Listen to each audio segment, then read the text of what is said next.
மகா ஆழத்தின் தண்ணீர்களாகிய சமுத்திரத்தை வற்றி போக பண்ணினதும் நீக்கப்பட்டவர்கள் கடந்து போக கடலின் பள்ளங்களிலே வழியாய் நீதான அல்லவா? அல்லேலூயா, அல்லேலூயா, அல்லேலூயா. மீட்கப்பட்டவர்கள் ஆனந்த களிப்புடனே பாடி சீயோனுக்கு வருவார்கள். நித்திய மகிழ்ச்சி அவர் தலைமையில இருக்கும். சந்தோஷமும் மகிழ்ச்சியும் அடைவார்கள். சஞ்சலமும் தவிப்பும் சொல்லுங்க ஓடி போகும். மீட்கப்பட்டவர்கள் அடிமைத்தனமா இருந்த, அதாவது பார்வோன் கிட்ட அடிமைத்தனமா இருந்த இஸ்ரவேல் ஜனங்களே என்ன பண்ண தெரியுமா? வெறும் 70 பேரா போனவங்க லட்சக்கணக்கா 20 லட்சத்துக்கு மேலே ஆண்டவர் உற்பத்தி ஆக்கினார். அல்லேலூயா. ஜனங்களை பெருக பண்ணி ஜனங்களை அடிமைத்தனத்துல இருந்தாங்க. எங்க இருந்தாங்க? யாருக்கிட்ட இருந்தாங்க? பார்வோன் கிட்ட அடிமைத்தனமா இருந்தாங்க. அல்லேலூயா. அந்த இஸ்ரவேல் ஜனங்களை தேவன் தன்னுடைய தாசனே ஆகிய மோசே மூலியமாய் கர்த்தர் தன்னுடைய ஜனங்களை மீட்டு கொண்டு வந்தார். கைது. அல்லேலூயா, அல்லேலூயா. எப்படி வந்தாரு? எப்படி கொண்டு வந்தாரு? அதுதான் அந்த 10வது வசனம். அல்லேலூயா. தண்ணீர் அந்த சமுத்திரத்தை எப்படி ஆக்கினாரா? வெட்டாந்தரமா ஆக்கினார். கைது. அல்லேலூயா. யாராகிலும் செய்யக்கூடுமா? எந்த ஒரு மனிதனாலையும் செய்ய முடியாத காரியத்தை என் தேவன் அதை செய்து முடித்தார். ஏன் தெரியுமா? அவர் படைத்தவர், அவர் உருவாக்குறவர், அவர் சொல்ல ஆகும், அவர் கட்டளையில நிற்க. கைது. சமுத்திரத்தை தேவன் ஒரு புயலா என்ன பண்ணார்? உண்டாக்கினார். நம்ம சமுத்திரத்தின் நடுவில் தான் நீரான வாழ்கிறோம். எங்க வாழ்கிறோம்? சமுத்திரத்தின் நடுவில் தான் வாழ்கிறோம். யாருக்குன்னா தெரியுமா? யாருக்குன்னா தெரியுமா? தெரியுமா தெரியாதா? ஆனா தெரியும்.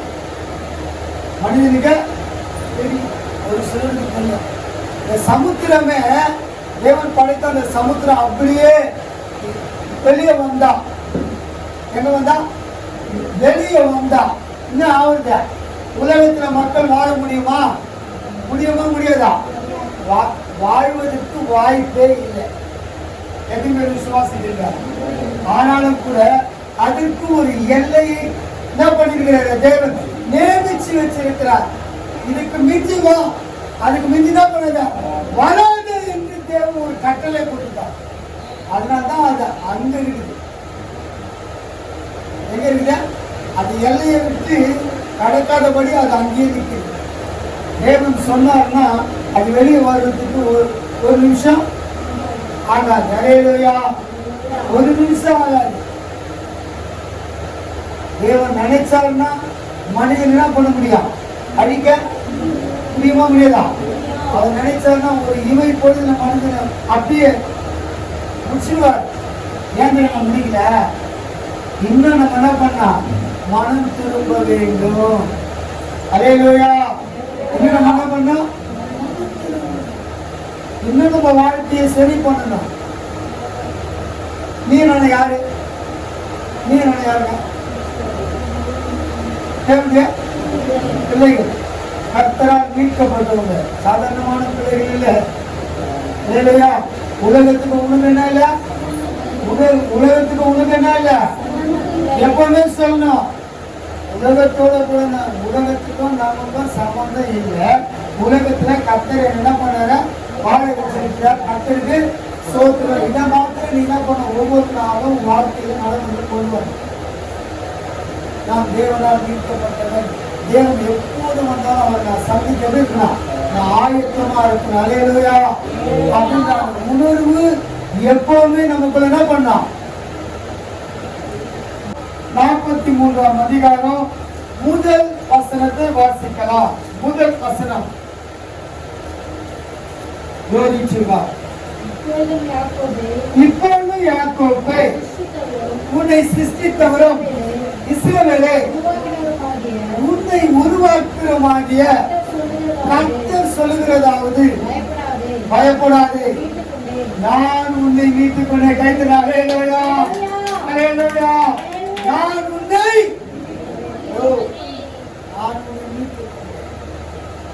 எப்படி மீட்டுக் கொண்டாருமா? எப்படி மீட்டுக் கொண்டாரு?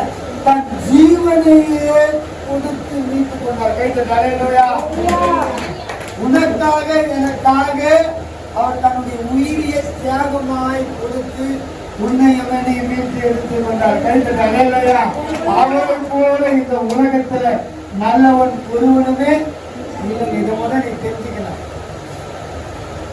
நீ தெரிஞ்சுக்கணும், இயேசுவை போல இந்த உலகத்துல ஒருவனும் நல்லவன் இல்லை என்று நீ தெரிஞ்சுக்கணும். தெரிஞ்சுக்கணும். அதே மாதிரி அவர் என்ன பண்ணணுமா? விசுவாசிக்க வேண்டும். மீட்டுக் கொண்டார் ஆண்டவர். தன் ஜீவனையே கொடுத்து உன்னை என்பதை அவர் மீட்டுக் கொண்டிருக்கிறார். யாராயும் நம்ம மீட்டுக் கொண்டாங்களா? யாராயும் நம்ம மீட்டுக் கொண்டாங்களா? சொல்லுங்க பார்க்கலாம். யாராயும் ஒரு வேலை சொல்லுங்க பார்க்கலாம். சொல்ல முடியுமா? ஒருவர் தான். அவர் ஒருவர் தான். இயேசு கிறிஸ்து ஒருவர் தான். உனக்காக தன் ஜீவனையே இந்த உலகத்தில் என்ன பண்ணுமா ஒப்பு கொடுத்தார். உனக்காகத்தான் அவர் பிறந்தார். உனக்காகத்தான் அவர் வளர்ந்தார். உனக்காகத்தான் என்ன பண்ணார்?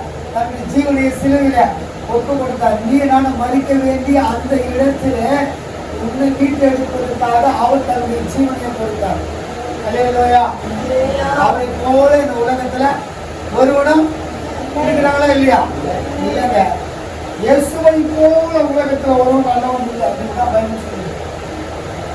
தேவனை தவிர உலகத்துல ஒருவனும் நல்லவன் இல்லை என்று பைபிள் சொல்லுகிறது. பரிசுத்த வேதாகமம் சொல்லுகிறது. சொல்லுது உலகத்துல ஒருவனும் நல்லவன் இல்லப்பா அப்படின்னு சொல்லு. ஆனா உலகத்துல நம்ம என்ன பண்றோம்? மனிதர்களை ஒரு சில நேரத்துல நம்புறோம். நம்புறோமா இல்லையா? நம்புறல. அதுக்கு அவன் எவ்வளவு வேணாலும் தகுதியே இல்லைங்க. அந்த நம்பிக்கை யார் மேல இருக்கணும்? கர்த்தர் மேல இருக்கணும். 18வது சங்கீதம் 8வது வசனத்தை வாசித்திருப்பார். அங்க என்ன பரிசுத்த வேதாகமம் சொல்லுகிறது என்பதை பார்க்கலாம். மனுஷனை நம்புவதை பார்க்கிறோம் கர்த்தர் பேரில் பற்றுதலாய் இருப்பது நலம் என்று சொல்லுது. நல்லது என்று எந்த மனுஷனையும் உன் வாழ்க்கையில உள்ளத்துல என்ன பண்ணத நம்பாத. நம்பணும்னா அவன் கடைசியில உன்னை என்ன பண்ணணுமா கைவிட்டு விடுவான். ஆனா சொல்லுவான், செய்யவே மாட்டான். அல்லேலூயா. இதான் மனிதனுடைய குணம். ஆனா தேவனுடைய குணம் அப்படி இல்லை. இந்த தாயின் கருவியில உருவாக்குன நாள்ல இருந்து இந்த நாள் வரைக்கும் உன்னை எப்படி நடத்துகிறாங்க? கண்ணின் கண்மணி போல பாதுகாத்து நடத்துகிறார். அல்லேலூயா. அல்லேலூயா. அல்லேலூயா. பிரியமான கர்த்தருடைய பிள்ளைகளே, எடுத்து வாசித்து பாருங்க. அதே ஏசாயா 43 முதல் வாசனத்தை வாசித்தீங்களா? 4வது வாசனத்தை வாசி.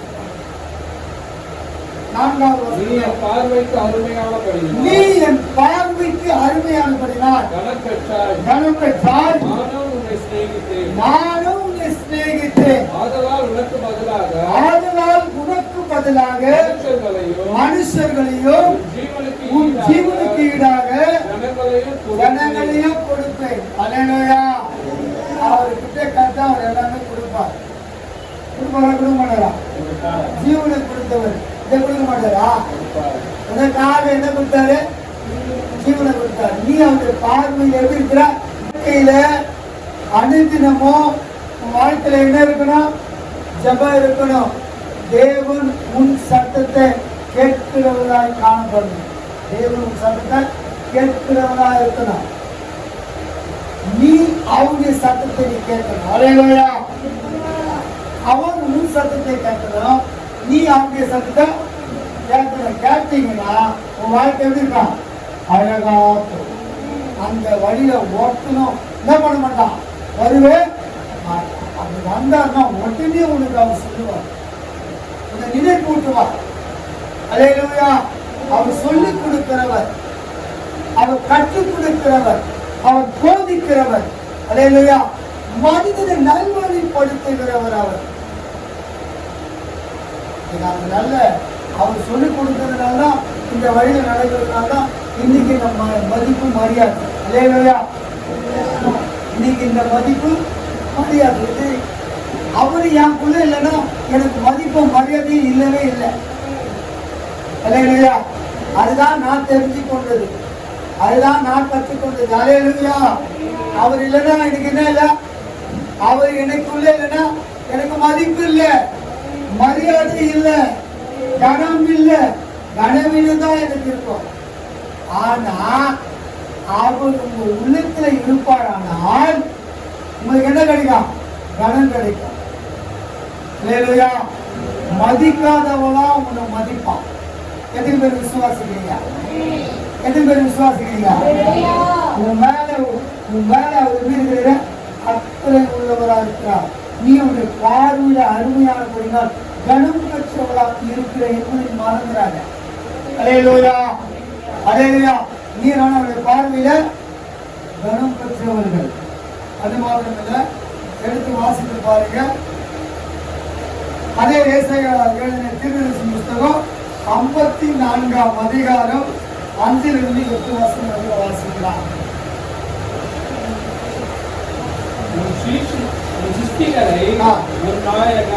சிருஷ்டிகளே உன் நாயகர், சேனைகளின் கர்த்தர் என்பது அவருடைய நாமம். இஸ்ரவேலின் தேவன் உன் பரிசுத்தர் என்று உன் மீட்பர். கைது தலையா. அவர் யார்? அவரு உன் மீட்பர். மாத்திராத, எல்லாத்துக்கும் அவர் உன்னை சுட்டி காட்டுறார். நான் தான் உன்னை மீட்டு கொண்டவர் என்பதை அவர் ஞாபகப்படுத்துகிறார். எங்க இருக்கிறாய் என்பதை தேவன் என்ன பண்ற தெரியுமா? உங்களுக்கு போதிக்கிறார், உங்களுக்கு சொல்லிக் கொடுக்கிறார். அல்லேலூயா. அவர் தான் உங்க சிருஷ்டிகர். யார் அவரு? அவர் யார்? அவரு சிருஷ்டிகர். அவர் மாத்திராத, நீ அவரை மறந்தனா உனக்கு ஐயோ, நீ அவரை மறந்தனா உனக்கு கோபத்தினால் என் முகத்தை இமைப்பொழுது உனக்கு மறைத்தேன். ஆனாலும் நித்திய கிருபையும் உடனே இறங்குவேன் என்று கர்த்தராகிய உன் மீட்பர் சொல்லுகிறார். கர்த்தராகிய உன் மீட்பர். அவர் யார்? அவரு மீட்பர். இந்த மாதத்தின் வாக்குத்தத்தம் கர்த்தரால் மீட்கப்பட்டவர்கள் ஆனந்த களிப்புடனை பாடி சீயோனுக்கு வருவார்கள். நித்திய மகிழ்ச்சி அவர் தலைமையில் இருக்கும். சந்தோஷமும் மகிழ்ச்சி அடைவார்கள். சஞ்சலமும் தவிப்பும் ஓடிப்போம். கைது அலையிலையா. பிரச்சனை எல்லாம் மாறும், மாறும். ஜெயிச்சா மாறும், தேவனை தேர்ந்தா மாறும். அலையிலையா. ஒரு வாரம் கூட உபவாசம் மாறணும். ரத்தத்தினால பாவம் மன்னிப்பு மீட்பு அவருடைய ஐஸ்வர்யத்தின் வழி. அல்லேலூயா. அவருடைய ஐஸ்வர்யத்தின் தான் என்னை அழைச்சிருக்கிறார். இன்னைக்கு நமக்கு என்ன இல்லை, ஐஸ்வர்யம் நம்ம கிட்ட இல்லாம இருக்கலாம், நம்ம வறுமையில இருக்கலாம், தரித்திரத்துல வாழலாம். ஆனா நம்ம யாரு?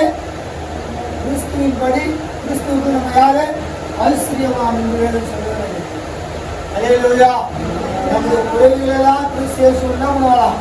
மகிமையை நிறைவாக்குவார். அவர் எதிராக மகிமையை நிறைவாக்குவார். இன்னைக்கு நமக்கு குறைவுகள், பாடுகள், பிரச்சனைகள், வேதனைகள், உபத்திரவங்கள் எல்லாம் இருக்கும். ஆனா ஒரு நாள் இதெல்லாம் அல்லேலூயா. இந்த கர்த்தர் இந்த உலகத்தில் எப்படி வாழப்பட? சம்பூர்ணமா வாழ. அல்லேலூயா. வாழப்பட சம்பூர்ணமாய் வாழ்வு. சுக வாழ்வு சீக்கிரத்தில் குழுக்கும். இல்லையா? சுக வாழ்வு சீக்கிரத்தில் குழுக்கும். நீ கோடா கோடி பெருகுவ. கோடா கோடி பெருகுனா நீ நானும் மீட்கப்பட்டுடைய பட்டியலில் இருக்க வேண்டும். பட்டியலில் இருக்க வேண்டும் இல்லையா? மீட்கப்பட்டுடைய பெயர்கள் எழுதப்பட்டிருக்க இருந்தால் நிச்சயமா நான் சொல்லுகிறேன், கர்த்தருடைய வருகைக்கு முன்பதாக நம்ம இந்த உலகத்திலே சம்பூர்ணமாய் வாழ கர்த்தர் என்ன பண்ணதுமா ஆசீர்வதிப்பார். ஆசீர்வதிப்பார் மாடரா? நிச்சயமா அவங்க ஆசீர்வதிப்பார். சிலர்களை ஆசீர்வதிப்பதே கர்த்தருக்கு பிரியம். என்னாகமும் 1ஆம் அதிகாரம், என்னாகமும் 24ஆம் அதிகாரம் 1வது வசனம் சொல்றது, இஸ்ரவேலை ஆசீர்வதிப்பதே கர்த்தருக்கு பிரியம். யாருக்கு தெரியும்? நீ நான் இந்த உலகத்தில் எப்படி வாழணும் புரியும் இல்லையா? இஸ்ரவேலராய் வாழணும், முதல்ல மீட்கப்பட்டவர்களாய் வாழணும், தெரிந்து கொள்ளப்பட்டவர்களாய் வாழணும், அழைக்கப்பட்டவர்களாய் வாழணும். அபாத்திரமாய் இன்னைக்கும் ஒரு இணைப்பொழுதும் நீங்கள் வாழாதீங்க. அதுக்கு கர்த்தர் நம்மளை அழைக்கவில்லை இல்லையா? அழைக்கப்பட்டவர்கள் அநேகர், தெரிந்து கொள்ளப்பட்டவர்கள் ஒரு சிலர் என்று அந்த ஒரு சிலர்ல நீ நான் இருக்கணும் இல்லையா? அந்த ஒரு சிலர்ல நீ நான் இருக்கணும். அதுக்கு நம்ம பாத்திரவங்களாக கடைசியாக ஒரே ஒரு வாசகத்தை வாசிக்க நான் முடிச்சுட்டேன். அடுத்த வாசகத்தை பாருங்க. தானியேல் 12ஆம் அதிகாரம் 2-3 வாசிங்க. 2-3. பூமியின் தூளில் நித்திர பண்ணுவர்களாகிய அநேகரில் சிலர் நித்திய ஜீவனுக்கும் சிலர் நித்திய நிந்தைக்கும் நிகழ்ச்சிக்கும் விழித்து எழுந்திருப்பார்கள். ஞானவான்கள் ஆகாய மண்டலத்தில் ஒளியை போலவும் அநேகரை நீதிக்குள் உட்படுத்துகிறவர்கள் நட்சத்திரங்களை போலவும் என்னைக்கும் உள்ள சதா காலங்களில் பிரகாசிகள். கைது நல்ல நட்சத்திரமா இருக்கணும். அதுக்கு தான் ஆண்டவர் உங்களுக்கு ஜீவனை கொடுத்திருக்கிறார். எரிதமா ஜீவனை கொடுத்திருக்கிறாரு. இந்த உலகத்துல வாழ்ந்து கொண்டிருக்கிற நீயும் அநேகர் நீதிக்குழு உட்படுத்தணும். அநேகரை யாருக்கிட்ட நீங்க பழகுறீங்களோ அவங்க கிட்ட என்ன பண்ணணுமா? தேவனுடைய நீதியை சொல்ல வேண்டும், நீதி பாடல்களை சொல்ல வேண்டும், இயேசு கிறிஸ்துடைய அன்பை மட்டும் சொல்லணும். அதுக்கு தான் கர்த்தர் என்ன பண்ண ஆயுஷ் நாட்கள் பிரியமானவர்களே யோசித்து பாருங்க. 6000 மண்டலத்தில் ஒளியில் போன கர்த்தரோட வச்சிருக்கிறார். என்ன செய்யறா? ஆகாய மண்டலத்துல எப்படி செய்யறாங்க? ஒரு நட்சத்திரமாக வச்சிருக்கிறார். கைது நிலையிலையா? நட்சத்திரம் என்ன முடியுமா? என்ன முடியுமா? ஆபிரகாமை பார்த்து ஆண்டவர் அழைத்து வந்து நைட்ல அழைத்து வந்து என்ன குடும்பம் இல்லை அப்படின்னு சொன்னாங்க. ஆண்டவர் என்ன சொன்னாங்க? வெளியே உள்ள இருக்கிற மனுஷனை வெளியே கொண்டு வந்து, கூடாரத்துக்குள்ள இருக்கிற மனுஷனை வெளியே கொண்டு வந்து வானத்தை அணைந்து பாரு அப்படின்னு. அவன் அணைந்து பார்த்தான். அணைந்து பார்த்தா தெரியுது நட்சத்திரங்கள் தெரியும். நைட்ல பார்த்தா நட்சத்திரம் எப்படி இருப்பான்? தெரியுமா இருக்கா?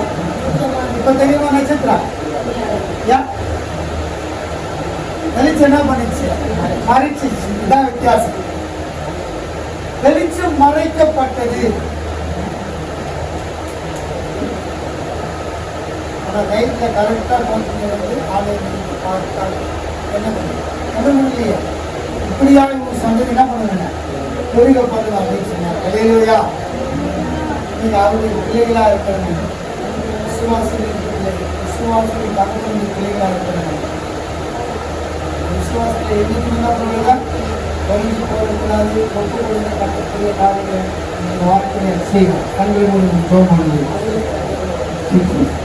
எங்களை அதிகமாக நேசித்து அன்பின் பரலோக பிதாவே நல்ல ஆசீர்வதிக்கப்பட்டு அந்த ஒரே காலங்களில் இந்த ஓய்வு நாளில் அந்த ஒரு கரத்தை ஒப்புக்கொடுத்து அந்த பிள்ளைகளுக்கான சோத்திரம் வர கடப்பட்ட பிள்ளைகளுக்காக துதிக்கிறோம். அதைகளை நாம் மாற்றி நாம் பெரிய காரியங்கள் செய்வோம். நாம மகிழ்ச்சிப்படும் ரத்தத்தால் மூழ்கினால் ஆசீர்வதியும் இயேசுவின் நாமத்தில் பிதாவே ஆமென். எல்லோரும் சேர்ந்து சொல்லுவோம். என் ஆத்துமாவே கர்த்தரை எங்களுமே பரிசுத்த நாமத்தில் என் ஆத்துமாவே கர்த்தர் செய்த சகல உபகாரங்களும் ஆமென். நம்முடைய கர்த்தராகிய இயேசு கிறிஸ்துவின் கிருபையும் பிதாவாகிய தேவனுடைய அன்பு பரிசுத்தாவினுடைய ஐக்கியம் பாதுகாப்பு மீண்டும் கர்த்தருடைய வருகை வர மட்டும் நாம் அனைவரோடும் ஏற்பட்டதாக ஆமென். ஆமென்.